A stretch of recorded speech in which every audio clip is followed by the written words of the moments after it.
Corpus spiritus. Mes lèvres, si gercées et si vieilles, d'avoir embrassé sans compter, sans retenue, n'offrent plus que des baisers de granit, de bitume, des sourires craquelés où perlent des gouttes de sang.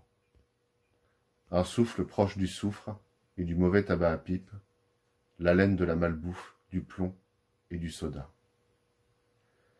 J'expire mes poèmes comme vent de goudron, autoroute de mes sens mis à néant, entre deux suées, deux tout sottements, et cette essence qu'il me faut avaler, mon doux poison, pour alimenter ce cœur dont l'ombre est un jouet perdu.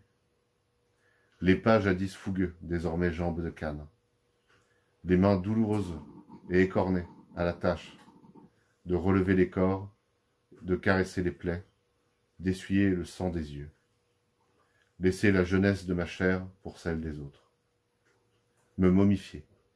Laisser mon corps s'exiler peu à peu de mon esprit, comme un moine Shoko Shinbutsu ayant mangé sa cloche. Les épaules larges comme voûte gothique, dont la clé se fend, les piliers s'affaissent. Genoux craquants comme du bois sec, estomac en spirale à sonner de coups, fœtus de mal-être donnant coup de pied, vide chaque matin après la première angoisse, à genoux face à l'autel des déjections. J'ai disposé de mon corps comme je le pouvais. Le temps m'a rattrapé et mis la corde au cou.